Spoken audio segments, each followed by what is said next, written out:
جاءتكم موعظة من ربكم وشفاء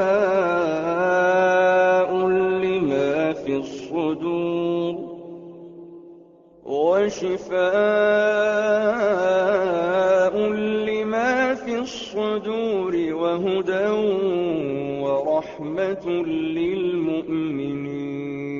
الحمد للہ رب العالمین والعاقبۃ للمتقین والصلاۃ والسلام علی رسولہ الکریم، اما بعد فاعوذ باللہ من الشیطان الرجیم، بسم اللہ الرحمن الرحیم. یعتذرون الیکم اذا رجعتم الیہم. قرآن مجید کا 11واں پارہ ان کلمات سے شروع ہوتا ہے اور یعتذرون کے لفظ سے پہچانا جاتا ہے. ایک نفاق کا کردار ہے، منافق کا کردار ہے ایک مسلم معاشرے کے اندر، اور خود نبی اکرم صلی اللہ علیہ وسلم کی پاک ترین جماعت کے اندر بھی نفاق کا ایلیمنٹ موجود تھا. قرآن مجید کی گواہی ہمارے سامنے ہے. لیکن اس کے بالکل برعکس السابقون الاولون بھی ہیں، سبقت لے جانے والے، یعنی دین کے کاموں میں، دین کے لیے قربانی دینے میں آگے بڑھنے والے اور پہل کرنے والے. ان کا مقام بہت اونچا ہے اور مسلمانوں کے لیے اصل اتباع انہی کا ہے. یعنی آئیڈیلی اسپیکنگ اتباع رسول اللہ صلی اللہ علیہ وسلم کا ہے نظریاتی سطح پر، لیکن نبی اکرم صلی اللہ علیہ وسلم انسان ہونے کے باوجود بہت اونچے مقام پر فائز ہیں، اور اللہ تعالیٰ نے چونکہ آپ سے غیر معمولی کام لینا تھا لہٰذا آپ کو غیر معمولی طاقت بھی عطا فرمائی ہے. بعض احادیث کے اندر آپ نے فرمایا کہ اللہ نے مجھے کئی مردوں کی طاقت سے نوازا ہے. لہٰذا ہم یہ دیکھتے ہیں کہ نبی اکرم صلی اللہ علیہ وسلم رات کو 5-5, 6-6, 7-7 گھنٹے کھڑے ہو کر تہجد میں قرآن مجید کی تلاوت بھی فرمایا کرتے تھے، اور دن کو وہ کون سی مصروفیت ہے جو آپ کو نہ تھی. پہلی بات کہ بیک وقت آپ کے 9 حرم تھے، 10 حرم تھے، 10 بیویاں تھیں کہ جن کو آپ اٹینڈ کرتے تھے اور جن کی خیر خیریت بھی آپ باقاعدگی سے دریافت فرماتے تھے. اسی طرح آپ مسجد نبوی کے امام بھی تھے اور خطیب بھی. آپ مسلمانوں کے مدرس قرآن بھی تھے اور معلم اخلاق بھی. مزید برآں نبی اکرم صلی اللہ علیہ وسلم مسلمانوں کے امیر بھی تھے اور مدینہ کی ریاست کے سربراہ بھی، اور ساتھ ہی ساتھ آپ مسلمانوں کی افواج کے سپریم کمانڈر اور کمانڈر ان چیف بھی تھے. لہذا عملی طور پر اتباع جو ہے وہ السابقون الاولون کا ہے، جیسا کہ آیت نمبر 100 سے ثابت ہوتا ہے. فرمایا والسابقون الاولون من المہاجرین والانصار والذین اتبعوہم بإحسان رضی اللہ عنہم ورضوا عنہ، کہ سبقت لے جانے والے، پہل کرنے والے مہاجرین میں سے بھی اور انصار میں سے بھی، اور وہ لوگ جو ان کا اتباع کریں. جمع کے صیغے میں فرمایا ہے جو ان کا اتباع کریں اللہ ان سے راضی ہوا اور وہ اللہ سے راضی ہوئے. آیت نمبر 111 میں وہی مضمون اللہ کے راستے میں جان اور مال کھپانے اور اللہ کے راستے میں جنگ کرنے کا اپنے نقطۂ عروج کو پہنچا ہے. جیسے کوئی باپ اپنے بچے کو بسکٹس کا پیکٹ لا کر دیتا ہے اور اس کے ہاتھ میں دے دینے کے بعد جب وہ بچہ اس میں سے کھا رہا ہوتا ہے تو باپ بچے کا امتحان لینے کے لیے، اسے ٹیسٹ کرنے کے لیے اسے کہتا ہے بیٹا ایک بسکٹ مجھے بھی دے دو. تو بچہ یہ کہتا ہے نہیں میں کیوں دوں. اب وہ باپ نے خود لا کر وہ بسکٹ کا پیکٹ بچے کو دیا ہے اور اس کے پاس اتنی طاقت ہے کہ زبردستی بھی چھین لے، لیکن جو مزہ باپ کو بچے سے بسکٹ مانگنے میں آتا ہے اس کا آپ تصور کیجئے. اللہ تعالیٰ نے بہت خوبصورت الفاظ میں اپریشیٹ کیا ہے ان لوگوں کو جو اللہ کے راستے میں اپنی مرضی سے، فری ول سے اپنے جان اور اپنا مال کھپاتے ہیں اللہ کے راستے میں جنگ کرتے ہوئے. فرمایا ان اللہ اشتری من المؤمنین انفسهم واموالهم بان لهم الجنہ یقاتلون فی سبیل اللہ فیقتلون ویقتلون وعدا علیہ حقا فی التوراۃ والانجیل والقرآن ومن اوفی بعہدہ من اللہ فاستبشروا ببیعکم الذی بایعتم بہ وذالک هو الفوز العظیم. کہ یقیناً اللہ نے جنت کے عوض مومنوں سے ان کی جانیں اور ان کے مال خرید لیے ہیں، اور ان کے لیے آخرت میں جنت کا وعدہ ہے. اب یہ ادھار کا ایک سودا ہے کہ کہ جس میں ایک گیو اینڈ ٹیک ہو رہا ہے کہ مسلمانوں سے تقاضا کیا جا رہا ہے کہ تم اللہ کے راستے میں جنگ کرتے ہوئے اپنی جانیں اور اپنے مال اللہ کے راستے میں لٹا دو، اور اپنے رسول صلی اللہ علیہ وسلم کے ذریعے سے وعدہ کیا جا رہا ہے ان سے کہ تمہیں اس کے عوض جنت ملے گی۔ اب چونکہ یہ ایک ادھار سودا ہے، اور جب بھی کوئی سودا ادھار ہوتا ہے تو اس میں ایک چنتا ہوتی ہے جس کے لیے آج بینک گارنٹی دی جاتی ہے، یا اور ڈاکومنٹس جو ہیں وہ اس کے لیے فائل کیے جاتے ہیں، یا شخصی گارنٹی لی جاتی ہے۔ تو یہاں اس کے لیے فرمایا جا رہا ہے گھبراؤ مت، اللہ تعالیٰ کا یہ وعدہ ہے اور یہ سچا وعدہ ہے، اور اس کے سچے نبی کی ذریعے سے تم تک پہنچ رہا ہے۔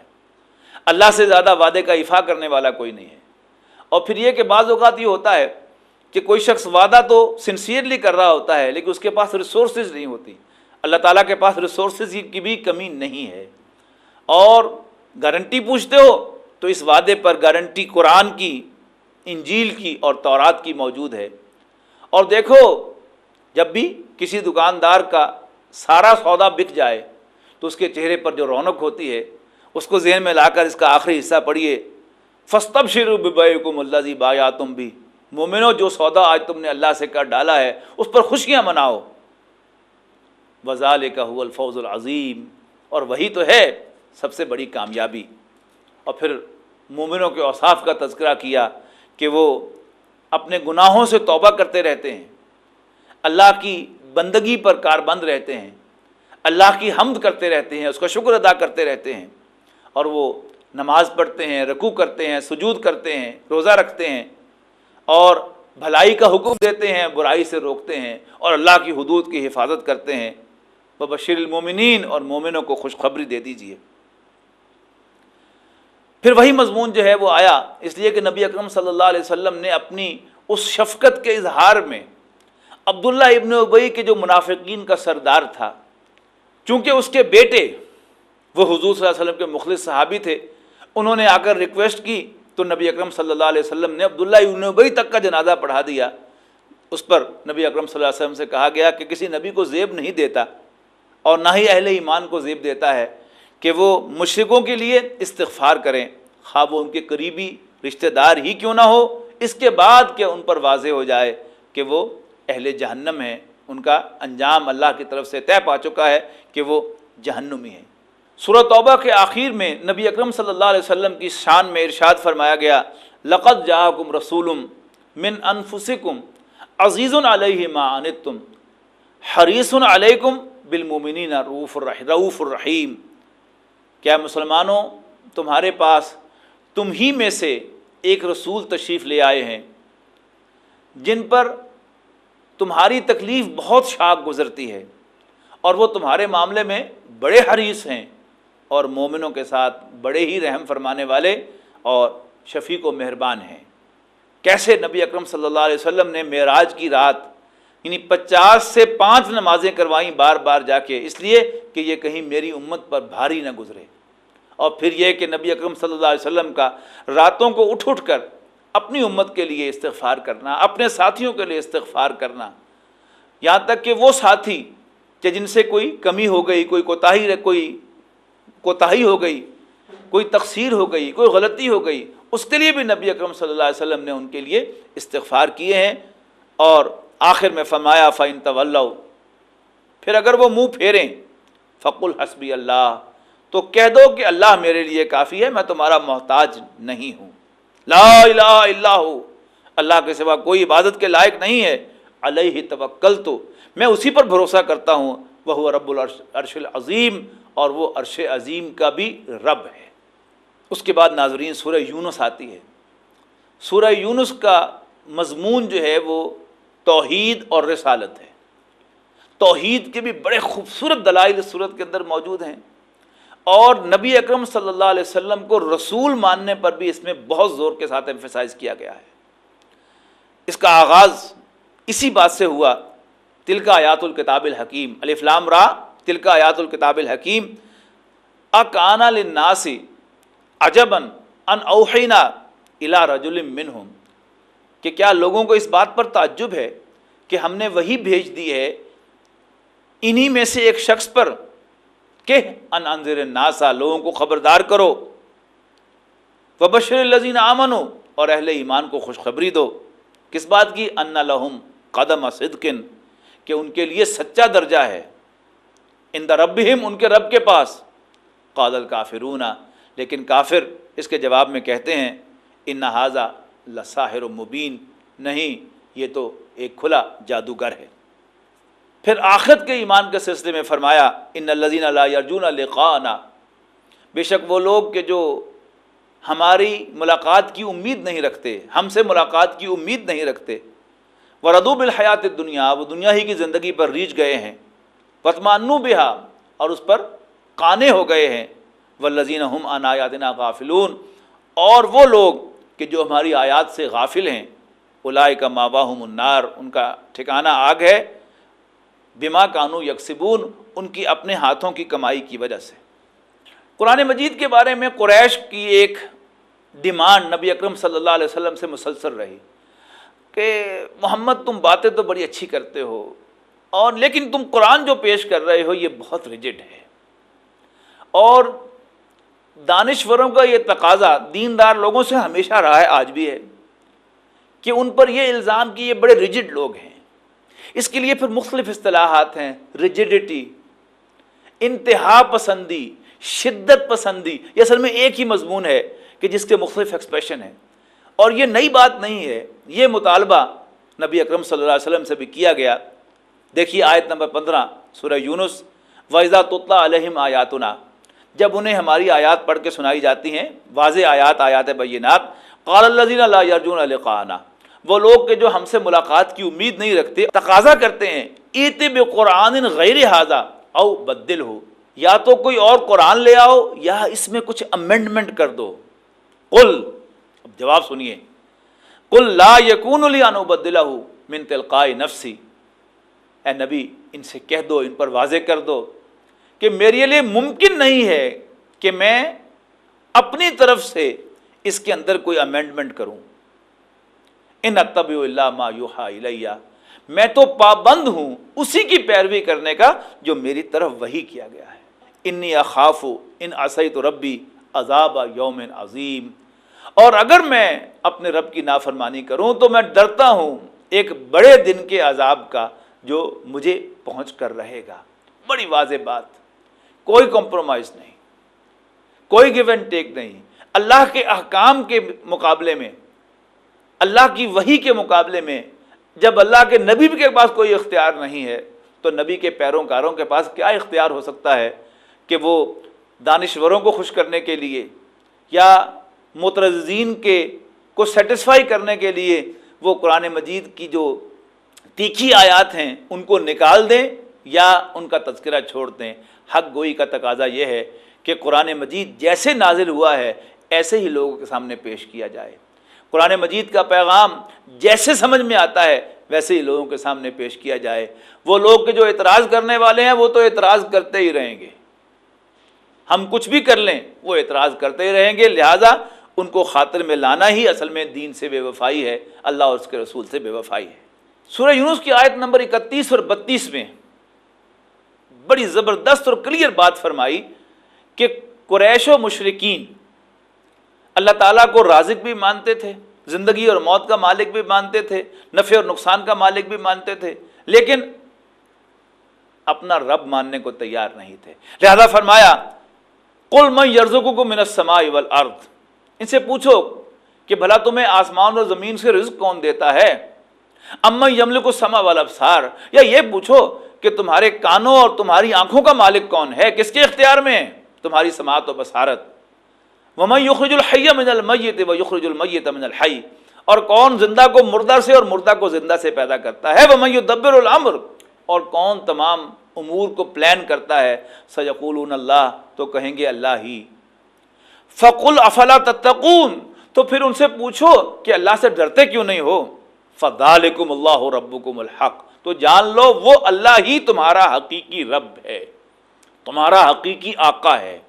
فماذا بعد الحق الا الضلال، اور حق کے بعد تو گمراہی ہی گمراہی ہے، اس سے بیانڈ کوئی اور شے نہیں ہے۔ رسالت کے سلسلے میں ایک اور اہم مضمون اس میں آیا ہے، فرمایا لکل امت رسول، ہر امت کے لیے ایک رسول ہوتا ہے جو اللہ کی طرف سے بھیجا جاتا ہے. فَإِذَا جَاءَ رَسُولُهُمْ، اور جب کسی قوم کی طرف بھیجا ہوا رسول ان کے پاس آ جاتا ہے، قُضِيَ بَيْنَهُمْ بِالْقِسْطِ، تو پھر عدل کے ساتھ ان کے درمیان فیصلہ چکا دیا جاتا ہے. وَهُمْ لَا يُظْلَمُونَ، ان پر کوئی زیادتی نہیں ہوتی. یعنی اللہ تعالیٰ پہلے رسول بھیجتا ہے اور اپنا میسج کرسٹل کلیئر کرتا ہے ان پر، اور جب وہ میسج واضح ہو جاتا ہے اور لوگ اس کے باوجود انکار پر اڑے رہتے ہیں، تو پھر اللہ تعالیٰ اسی دنیا میں ان کے انجام کا فیصلہ فرما دیتا ہے، جیسے ہوا قوم نوح کے ساتھ، قوم ہود کے ساتھ، اور دوسری اقوام کے ساتھ، اور فرعون اور آل فرعون کے ساتھ. وَيَقُولُونَ، پھر فرمایا اور یہ کہتے ہیں، مَتَىٰ هَٰذَا الْوَعْدُ إِن كُنتُمْ صَادِقِينَ. یعنی جب رسول خبردار کرتا تھا انہیں ان کے انجام کے بارے میں، تو کہتے تھے کہ روز دھمکیاں دیتے رہتے ہو ہمیں، لے کیوں نہیں آتے تم عذاب؟ کب پورا ہوگا یہ وعدہ جو تم ہم سے کر رہے ہو؟ لے آؤ اگر تم سچے ہو. فرمایا قُل لَا أَمْلِكُ لِنَفْسِي ضَرًّا وَلَا نَفْعًا، ان پر واضح کر دو کہ میں تو خود اپنے بارے میں کسی اور نفع اور نقصان کا مالک نہیں ہوں، الا ما شاء اللہ، سوائے جو اللہ چاہے. لِكُلِّ أُمَّةٍ أَجَلٌ، ہر امت کے لیے ایک اجل مقرر ہے، ایک وقت مقرر ہے. اذا جاء اجلهم، جب اس امت کا وہ اجل معین وقت مقرر آ جائے گا، فلا یستاخرون ساعۃ ولا یستقدمون، تو نہ گھڑی بھر بھی اس میں دیر کر سکیں گے اور نہ ہی اس کو گھڑی بھر ارلی لے آ سکیں گے. اس کے بعد فرمایا الا ان للہ ما فی السماوات والارض، آگاہ ہو جاؤ کہ زمین و آسمان میں جو کچھ ہے اللہ ہی کا ہے. الا ان وعد اللہ حق، آگاہ ہو جاؤ کہ اللہ کا وعدہ سچا ہے. ولکن اکثرهم لا یعلمون، لیکن اکثر لوگ نہیں جانتے.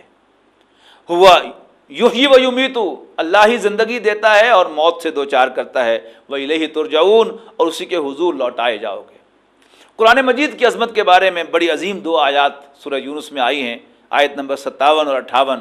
فرمایا یا ایھا الناس قد جاءتکم موعظۃ من ربکم وشفاء لما فی الصدور، لوگوں تمہارے رب کی طرف سے تمہارے پاس ایک نصیحت آ گئی ہے، ایک واعظ آ گیا ہے، اور وہ شے آ گئی ہے جو تمہارے دلوں کے لیے باعث شفا ہے. وَہُدًى وَرَحْمَةٌ لِّلْمُؤْمِنِينَ، اور یہ مومنوں کے لیے ہدایت اور رحمت ہے. یعنی تمام انسانوں کے لیے نصیحت اور دلوں کے امراض کا علاج. یعنی اس کی ایک ہی مثال میں دیتا ہوں کہ صرف ایک بات سمجھ میں آ جائے قرآن مجید کی روشنی میں کہ کچھ نہیں ہوتا سوائے اللہ کے کیے کے، تو انسان کے بہت سے غم ایک دم جو ہے وہ ختم ہو جاتے ہیں. کس نے کیا؟ اللہ نے کیا. لیکن جب میں سمجھوں گا کہ یہ اس نے میرے ساتھ زیادتی کی ہے، یہ اس نے میرے ساتھ فلاں معاملہ کیا ہے، تو مجھے بڑا دکھ ہوگا، میں دانت پیسوں گا، پھر حساب کتاب لگاؤں گا، کاش کہ ایسا نہ ہوتا اور کاش ایسا ہو گیا ہوتا. یہ کیا ہے؟ اس میں سوائے انسان اپنے آپ کو جلانے کے اور کچھ حاصل نہیں کرتا. سب باتوں کی ایک ہی بات، جسے پنجابی میں کہا جاتا ہے 100 گلاں دی اکو گل. وہ کیا ہے؟ انا للہ و انا الیہ راجعون، ہم سب اللہ کے ہیں اور اللہ ہی کے پاس لوٹ کر جانے والے ہیں. جو کچھ مجھ سے گیا اللہ ہی کے پاس گیا، اور وہ آیا بھی کہاں سے تھا؟ اللہ ہی کے پاس سے تو آیا تھا. اللہ ہی نے دیا تھا، اللہ ہی نے لے لیا، اب غم کون سا؟ لیکن چونکہ مومن کہتے ہیں رسول اللہ صلی اللہ علیہ وسلم کے ماننے والے کو، اور قرآن مجید ہدایت اسی کے لیے بنتا ہے اور رحمت اسی کے لیے بنتا ہے جو رسول اللہ صلی اللہ علیہ وسلم کو اللہ کا رسول مان لیتا ہے اپنے دل کی گہرائیوں کے ساتھ. اور پھر اس کو جاری رکھتے ہوئے فرمایا قل بفضل اللہ وبرحمتہ، کہہ دو کہ یہ اللہ کی عنایت اور اس کی رحمت کا نتیجہ ہے جو تمہیں قرآن عطا کیا گیا ہے. فبذالک فلیفرحوا، تو چاہیے کہ وہ اس پر خوشیاں منایا کریں. ہوا خیر مما یجمعون، اس لیے کہ ہر اس چیز سے بہتر ہے جو لوگ جمع کرتے ہیں. دنیا میں لوگوں کو طلب ہوتی ہے مال کی، عہدے کی، عزت کی، وقار کی، لیکن نبی اکرم صلی اللہ علیہ وسلم نے ارشاد فرمایا کہ جس کو اللہ نے قرآن جیسی دولت عطا کی اور پھر بھی اس کے دل میں یہ خیال آیا کہ اس سے بڑھ کر کسی اور کو کچھ ملا ہے، تو اس نے قرآن کی قدر نہیں کی. آیت نمبر 71 سے پھر رسولوں کا تذکرہ شروع ہوا. سب سے پہلے حضرت نوح علیہ السلام کا ذکر ہوا. وَاتْلُ عَلَيْهِمْ نَبَأَ نُوحٍ، اور انہیں قرآن مجید میں سے پڑھ کر سناؤ نوح کا قصہ. اذ قال لقومہ، جب انہوں نے اپنی قوم سے کہا، یا قوم، اے میری قوم، ان کان کبر علیکم مقامی و تذکیری بآیات اللہ، اگر تمہیں میرا کھڑا ہونا اور اللہ کی آیات کے ذریعے سے تمہیں نصیحت کرنا ایسا ہی برا لگتا ہے، فعلی اللہ توکل، تو جان لو میں تو اللہ پر بھروسہ کرتا ہوں، پھر تم جو کر سکتے ہو میرے خلاف سب مل کر کرو اور مجھے کوئی چانس نہ دو، اور پھر دیکھ لو کیا بنتا ہے۔ اور پھر مختصراً باقی رسولوں کا ذکر فرمایا، ثم بعثنا من بعدہ رسلا الی قومہم، کہ پھر ہم نے بہت سی قوموں کی طرف ان کے رسول بھیجے لیکن انہوں نے ان کو جھٹلا دیا، فجاؤہم بالبینات، پھر ان کے پاس واضح نشانیاں لائے، فما کانوا لیؤمنوا، لیکن وہ ان کو ماننے والے نہ تھے، بما کذبوا بہ من قبل، کہ جس کا اولاً انہوں نے انکار کر دیا تھا۔ یعنی انکار اور جھٹائی پر جب انسان اتر آئے، پہلے دن بھی وہ انکار کرتا ہے، اور جب اس کی نیت ہی انکار کی ہے، اس نے جان بوجھ کر انکار کیا ہے، تو پھر کوئی بھی نشانی آپ اسے دکھا دیں وہ ماننے والا نہیں ہے۔ اور اس کے بعد آیت نمبر 75 سے حضرت موسیٰ علیہ السلام کا تذکرہ شروع ہوا، ثم بعثنا من بعدہم موسیٰ و ہارون، پھر اس کے بعد ہم نے مبعوث فرمایا موسیٰ اور ہارون کو الی فرعون و ملئہ، فرعون اور اس کے درباریوں کی طرف اپنی آیات دے کر، فاستکبروا، لیکن انہوں نے تکبر کا مظاہرہ کیا، وکانوا قوما مجرمین، اور وہ بڑے مجرم لوگ تھے۔ حضرت موسیٰ علیہ السلام کے تذکرے میں، ویسے تو قرآن مجید میں جا بجا حضرت موسیٰ علیہ السلام کا تذکرہ ہے، لیکن کچھ خاص باتیں ہر صورت کے اندر ہوتی ہیں کہ جو باقی صورتوں میں نہیں ہوتی۔ اس صورت میں آپ کو یہ نظر آئے گا کہ حضرت موسیٰ علیہ السلام کے تذکرے میں فرعون کے غرق ہونے کا تذکرہ ہے، اور پھر اس میں اللہ تعالیٰ کی خاص نشانی کے جہاں بیان فرمایا کہ اللہ تعالیٰ نے کہا کہ ہم تیرے جسم کو بچا لیں گے تاکہ وہ آنے والے کو نشانی بن جائے۔ اور آج بھی آپ کو معلوم ہے کہ مصر کے عجائب گھر میں فرعون کی لاش محفوظ پڑی ہوئی ہے عبرت کے طور پر کہ لوگ آئیں اور دیکھیں۔ لیکن یہ عجیب بات ہے کہ عبرت اسے ہی حاصل ہوتی ہے کہ جو عبرت کا ارادہ رکھتا ہو، جو صرف سائٹ سینگ کے لیے جاتا ہے تو اسے قوموں کے کھنڈرات جو ہیں وہ عبرت نہیں دیتے، اور جو عجائب گھر میں عجائبات دیکھنے کے لیے جاتا ہے اسے بھی عبرت حاصل نہیں ہوتی۔ عبرت اسی کی قسمت میں ہوتی ہے جسے اللہ تعالیٰ عبرت نصیب فرماتا ہے۔ سورہ یونس کی آخری آیات، اس کا آخری رکوع بڑا گلوریس ہے۔ فرمایا قل یا ایھا الناس، کہہ دو اے نبی صلی اللہ علیہ وسلم، اے لوگو، ان کنتم فی شک من دینی، اگر تمہیں میرے دین کے بارے میں وہ شک ہے تو سن لو، فلا اعبد الذین تعبدون من دون اللہ، میں تو ان کی بندگی نہیں کروں گا جن کی بندگی تم اللہ کو چھوڑ کر کرتے ہو، ولیکن اعبد اللہ الذی، میں تو اس اللہ کی بندگی کروں گا یتوفاکم، جو تمہیں موت سے دوچار کرے گا، وامرت ان اکون من المؤمنین، اور مجھے حکم ملا ہے کہ میں ایمان والوں میں شامل ہو جاؤں، اور یہ حکم بھی ملا ہے وان اقم وجہک للدین حنیفا، کہ تم اپنے چہرے کو دین حنیف کی طرف سیدھا کر لو، ولا تکونن من المشرکین، اور ہرگز مشرکوں میں شامل نہ ہونا۔ اور پھر بہت خوبصورت الفاظ میں بیان فرمایا کہ اس دنیا میں جو بھی تکلیف آتی ہے اللہ ہی کی طرف سے آتی ہے، اور جو بھی انسان کو فائدہ پہنچتا ہے وہ بھی اللہ ہی کا لکھا ہوا فائدہ ہوتا ہے جو انسان کو پہنچتا ہے۔ یہ آیات ان آیات میں سے ایک ہے کہ جنہیں پڑھ کر انسان کو واقعتاً دنیا میں راحت ملتی ہے، سکون ملتا ہے۔ فرمایا وَإِن يَمْسَسْكَ اللَّهُ بِضُرٍّ فَلَا كَاشِفَ لَهُ إِلَّا هُوَ، کاش کہ اللہ تعالیٰ مجھے بھی اور آپ کو بھی ناظرین یہ یقین عطا فرما دے جو اس آیت میں بیان ہوا ہے کہ اگر اللہ تعالیٰ تمہیں کوئی تکلیف پہنچائے تو کوئی اس تکلیف کو دور کرنے والا نہیں ہے سوائے اللہ کے، وَإِن يُرِدْكَ بِخَيْرٍ، اور اگر اللہ تعالیٰ تمہارے ساتھ کسی بھلائی کا، خیر کا ارادہ فرما دے، فَلَا رَادَّ لِفَضْلِهِ، تو کوئی اس کے فضل کو رد کرنے والا نہیں ہے، یُصِیبُ بِهِ مَن یَشَاءُ مِنْ عِبَادِهِ، اللہ تعالیٰ اپنے بندوں میں سے جسے چاہتا ہے فائدہ پہنچاتا ہے، وَهُوَ الْغَفُورُ الرَّحِيمُ، اور وہ بخشنے والا، رحم فرمانے والا ہے۔ بارک اللہ لی ولکم فی القرآن العظیم ونفعنی وإیاکم بالآیات والذکر الحکیم۔ یا ایھا الناس قد جاءتکم موعظة من ربکم وشفاء لما فی الصدور